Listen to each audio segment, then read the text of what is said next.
Eventos finais, capítulo 13. A chuva serôdia. A obra do Espírito Santo é comparada à chuva, e fará descer a chuva, a temporã e a serôdia. No Oriente, a chuva temporã cai no tempo da semeadura. Ela é necessária para que a semente possa germinar. Sob a influência de fertilizantes aguaceiros, brota o tenro rebento. Caindo perto do fim da estação, a chuva serôdia amadurece o grão e o prepara para a foice.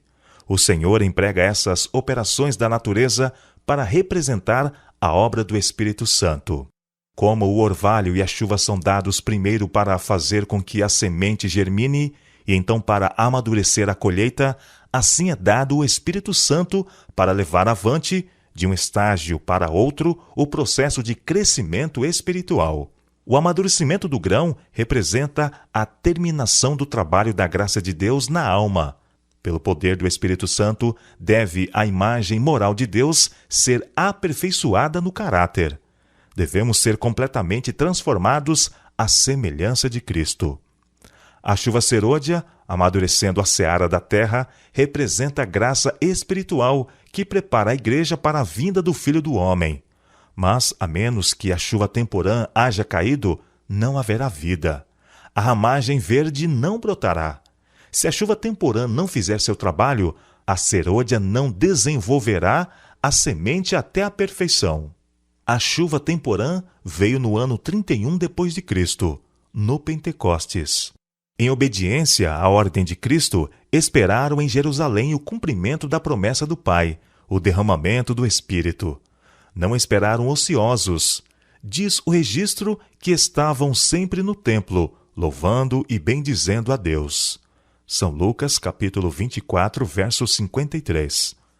Ao esperarem os discípulos pelo cumprimento da promessa, humilharam o coração em verdadeiro arrependimento e confessaram sua incredulidade. Os discípulos oraram com intenso fervor para serem habilitados a se aproximar dos homens e, em seu trato diário, falar palavras que levassem os pecadores a Cristo. Pondo de parte todas as divergências, todo o desejo de supremacia, uniram-se em íntima comunhão cristã. Só depois de haverem os discípulos entrado em união perfeita, quando não mais contendiam pelas posições mais elevadas, foi o Espírito derramado. O derramamento do Espírito nos dias dos apóstolos foi o começo da primeira chuva, ou temporã, e glorioso foi o resultado. Até ao fim do tempo, a presença do Espírito deve ser encontrada com a verdadeira igreja. Consequências da chuva temporã no Pentecostes. Sob a influência do Espírito, palavras de penitência e confissão misturavam-se com cânticos de louvor por pecados perdoados. Milhares se converteram num dia. O Espírito Santo os capacitava a falar com fluência línguas com as quais não tinham nunca tomado contato. O Espírito Santo fez por eles o que não teriam podido fazer por si mesmos em toda uma existência. Seus corações estavam sobrecarregados com benevolência tão ampla, tão profunda, de tão vasto alcance, que foram impelidos a ir aos confins da terra, testificando do poder de Cristo. Qual foi o resultado do derramamento do Espírito no dia do Pentecostes? As boas novas de um Salvador ressuscitado foram levadas até as mais longínquas partes do mundo habitado. A igreja viu conversos vindo para ela de todas as direções. Extraviados converteram-se de novo. A ambição dos crentes era revelar a semelhança do caráter de Cristo, bem como trabalhar pelo desenvolvimento de seu reino. A promessa da chuva serôdia. O derramamento do Espírito nos dias dos apóstolos foi a chuva temporã, e glorioso foi o resultado. A chuva serôdia será mais abundante, porém. Ao avizinhar-se o fim da ceifa da terra, uma especial concessão de graça espiritual é prometida a fim de preparar a igreja para a vinda do Filho do Homem. Esse derramamento do Espírito é comparado com a queda da chuva serôdia.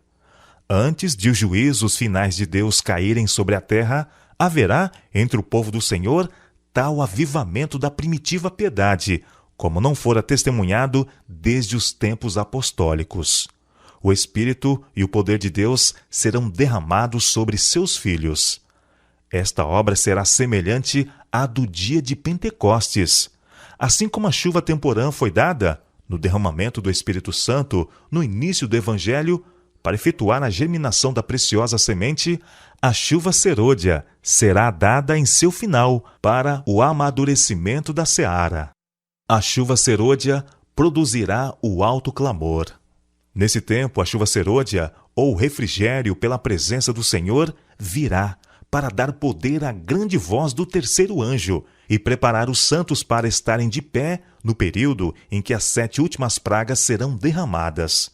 Ouvi os que estavam revestidos da armadura falar sobre a verdade com grande poder. Isto produzia efeito. Perguntei o que havia operado esta grande mudança. O anjo respondeu: foi a chuva serôdia, o refrigério pela presença do Senhor, o alto clamor do terceiro anjo. A chuva temporã produz conversão. A chuva serôdia desenvolve um caráter semelhante ao de Cristo. Em nenhum ponto de nossa experiência podemos nós dispensar a assistência daquilo que nos habilita a fazer justamente o começo. As bênçãos recebidas sob a chuva temporã são-nos necessárias até ao fim. Ao irmos ao Senhor em busca do Espírito Santo, este operará em nós mansidão e humildade, bem como consciente confiança de que Deus nos concederá a aperfeiçoadora chuva serôdia. O Espírito Santo procura habitar em cada alma. Caso seja ele bem-vindo como hóspede honrado, os que o receberem se tornarão completos em Cristo. A boa obra começada será terminada. Os pensamentos santos, as celestiais afeições e os atos semelhantes ao de Cristo tomarão o lugar dos pensamentos impuros, dos sentimentos perversos e dos atos obstinados. Podemos ter tido uma medida do Espírito de Deus, mas tanto pela oração como pela fé, devemos buscar continuamente mais do Espírito. Nunca dá resultado cessarmos os nossos esforços. Se não progredirmos, se não nos colocarmos na atitude em que tanto possamos receber a chuva temporã como a serôdia, perderemos nossa alma e a responsabilidade jazerá à nossa porta. As convocações da igreja, como nas reuniões campais, as assembleias da igreja local e todas as ocasiões em que há trabalho pessoal em favor das almas são oportunidades determinadas por Deus para dar tanto a chuva temporã como a serôdia. Quando o caminho estiver preparado para o Espírito de Deus, a bênção virá. Satanás não pode impedir uma chuva de bênção de cair sobre o povo de Deus, mais do que fechar as janelas do céu para que a chuva não caia sobre a terra. Devemos orar fervorosamente pela descida do Espírito Santo. Devemos orar tão fervorosamente pela descida do Espírito Santo como os discípulos oraram no dia de Pentecostes. Se eles precisaram disso naquele tempo, nós, hoje, mais ainda. A descida do Espírito Santo sobre a igreja é olhada como estando no futuro. É, porém, o privilégio da igreja tê-la agora. Buscai-a, orai por ela, crede nela. Precisamos tê-la e o céu espera para concedê-la. A medida do Espírito Santo que recebermos será proporcional à intensidade de nosso desejo. A fé exercida nesse sentido e o uso que fizermos da luz é do conhecimento que nos forem concedidos. Não estamos suficientemente dispostos a importunar o Senhor com nossas petições e a suplicar-lhe o dom do Espírito Santo. O Senhor quer que o importunemos a esse respeito.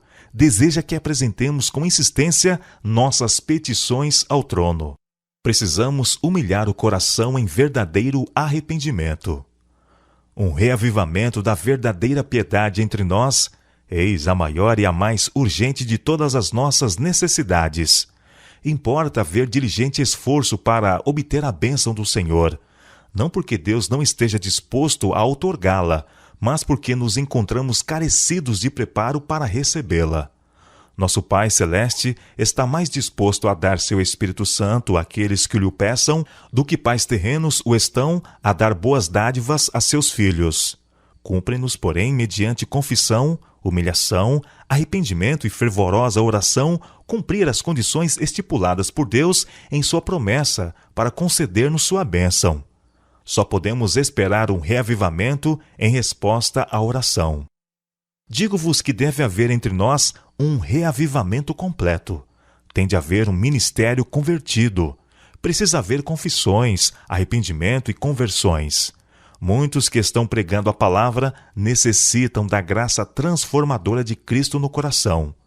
Não devem permitir que coisa alguma os impeça de fazerem uma obra cabal e esmerada antes que seja para sempre demasiado tarde. A reforma deve acompanhar o reavivamento. Precisa haver um reavivamento e uma reforma sob a ministração do Espírito Santo.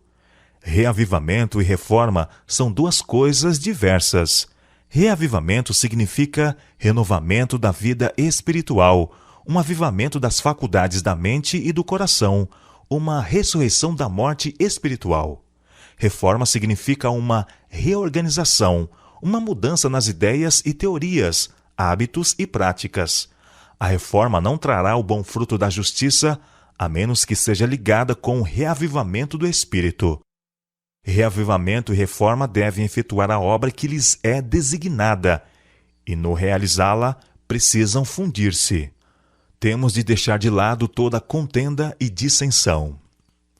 Quando os obreiros tiverem a presença permanente de Cristo em sua alma, quando estiver morto todo o egoísmo, quando não houver nenhuma rivalidade, nenhuma contenda pela supremacia, quando existir unidade, quando eles se santificarem de maneira que o amor de uns pelos outros seja visto e sentido, então os chuveiros da graça do Espírito Santo hão de vir tão seguramente sobre eles, como é certo que a promessa de Deus não faltará nem um jota ou um tio.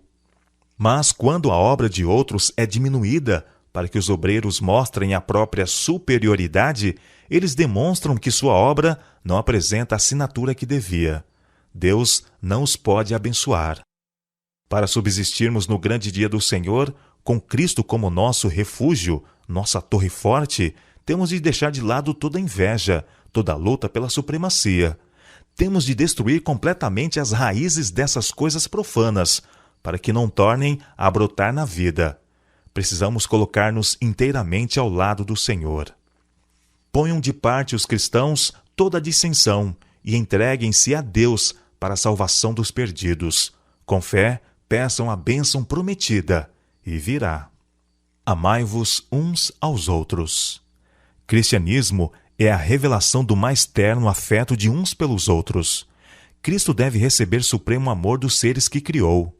E ele requer também que o homem nutra sagrada consideração por seus semelhantes. Toda alma salva, salvar-se-á por amor, o qual começa em Deus. A genuína conversão é uma mudança do egoísmo para a santificada afeição para com Deus e uns pelos outros. Os atributos que Deus mais aprecia são o amor e a pureza. Estes atributos devem ser acalentados por todo cristão. O mais forte argumento em favor do Evangelho é um cristão que sabe amar e é amável. É necessário haver entrega total. Deus não aceitará nada menos do que entrega incondicional. Cristãos indiferentes e corruptos não poderão entrar no céu. Eles não encontrariam felicidade ali, pois nada sabem dos elevados e santos princípios que governam os membros da família real. O verdadeiro cristão mantém as janelas da alma abertas em direção ao céu. Ele vive em comunhão com Cristo. Sua vontade está de acordo com a vontade de Cristo. Seu mais elevado desejo é tornar-se cada vez mais semelhante a Cristo. Não podemos usar o Espírito Santo. Ele é quem deve servir-se de nós. Mediante o Espírito, opera Deus em seu povo, tanto o querer como o efetuar, segundo a sua boa vontade. Filipenses capítulo 2, verso 13. Mas muitos não se submeterão a isto. Querem se dirigir a si mesmos. É por isso que não recebem o celeste dom.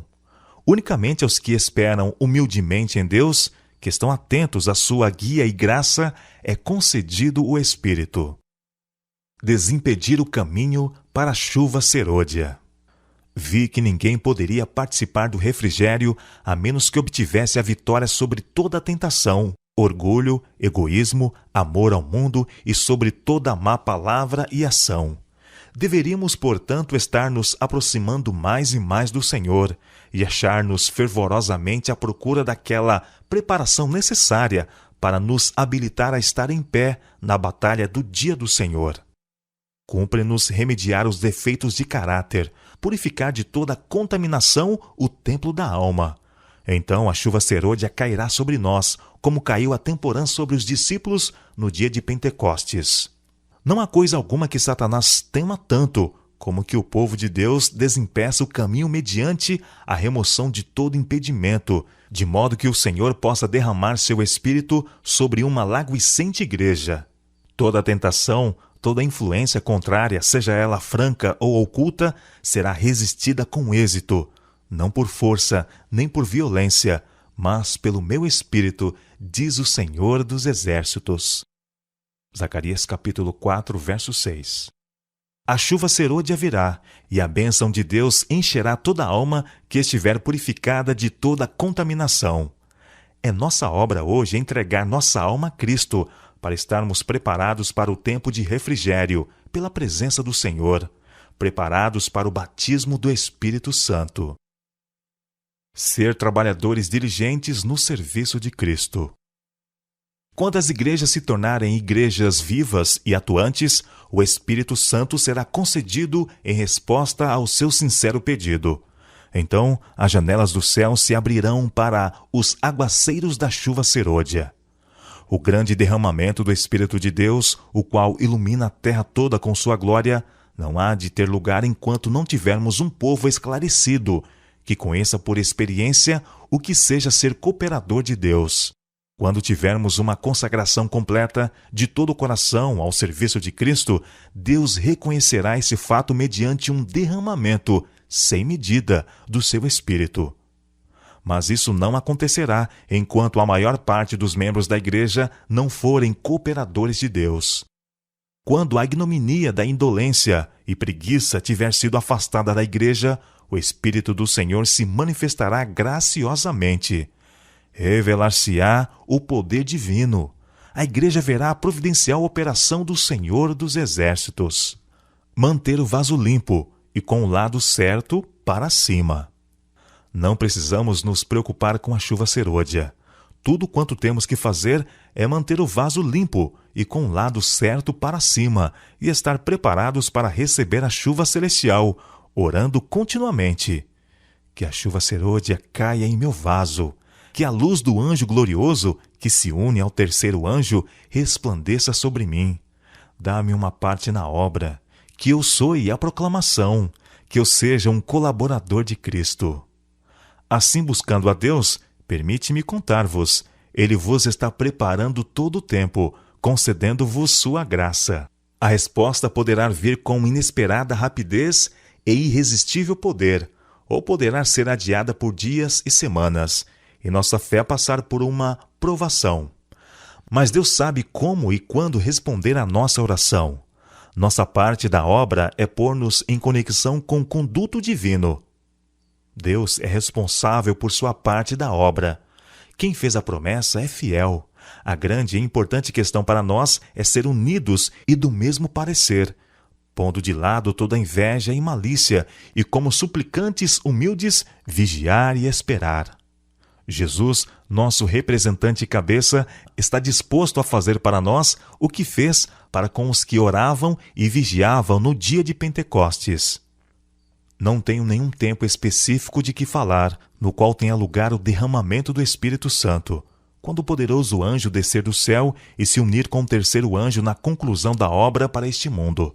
Minha mensagem é que nossa única segurança é estarmos prontos para o refrigério celeste, tendo nossas lâmpadas preparadas e ardendo. Nem todos receberão a chuva serôdia.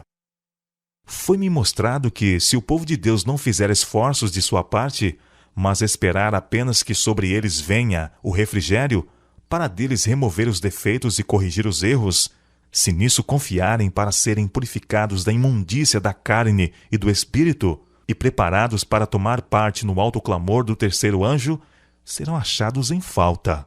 Temos a esperança de ver toda a igreja reavivada? Tal tempo nunca há de vir. Há na igreja pessoas não convertidas e que não se unirão em fervorosa, prevalecente oração. Precisamos entrar na obra individualmente. Precisamos orar mais e falar menos. Podemos estar certos de que, quando o Espírito Santo for derramado, os que não receberem nem apreciarem a chuva temporã não verão nem compreenderão o valor da chuva serôdia. Só os que estiverem vivendo de acordo com a luz que têm recebido poderão receber maior luz. A não ser que nos estejamos desenvolvendo diariamente na exemplificação das ativas virtudes cristãs, não reconheceremos as manifestações do Espírito Santo na chuva serôdia. Pode ser que ela esteja sendo derramada nos corações ao nosso redor, mas nós não a discerniremos nem a receberemos. Aqueles que não fazem esforços decididos, mas esperam simplesmente que o Espírito Santo os force à ação, perecerão em trevas. Não vos deveis deixar estar tranquilamente, sem nada fazer na obra de Deus.